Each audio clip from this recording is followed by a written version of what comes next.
युवकों उन्मुक्त कांड 3 जन को ठेंगारे कला आक्रमण जड़े गुरुतर काबू करने को पुलिस और अग्निशम बाहिनी नाकेदम। खलिकोट थाना अंतर्गत भेजीपुट गाँव में जड़े बिहारी युवकों उन्मुक्त कांड देखा मिली। युवक जनक 3 जन को ठेंगारे आक्रमण कर लहुलुहाण करथिबा बेले जनक अवस्था गुरुतर थिबा जणा पड़ी। मिलिथिबा सूचना अनुसार आज सकाळु भेजीपुट गाँव में जड़े बिहारी युवक आतंक खेलाइथिला। रास्ता जहाँ को देखला गोड़ाई गोड़ाई ठेंगारे आक्रमण कला।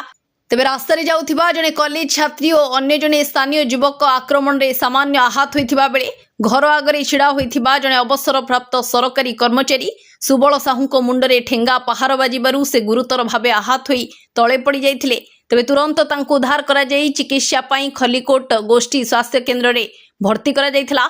तेबे तांको मुंडरे 8टी सिलाई पड़िथिबा जणा पड़िछि। सेपटे स्थानीय लोके उक्त बिहारी युवक को काबू करने को चेष्टा करथिबा बेले युवक जनक भयरे पाखरे थिबा पोखरी भीतर को पसी जाइथिला। तेबे दीर्घ समय धरी पोखरी मझिरे रहिथिबा बेले जे ताकू धरिबा को गला ताकू छुरी रे आक्रमण करबा को युवक जनक उद्यम करिथिला।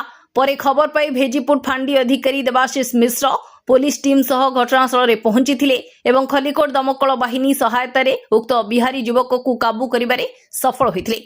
तेबे उक्त युवक को काबू करने परे केउं परिस्थिति रे युवक जनक आसिले एवं आक्रमण कले ए दिगरे पुलिस अधिक तदंत जारी रखिछि। ब्यूरो रिपोर्ट विचित्र दुनिया।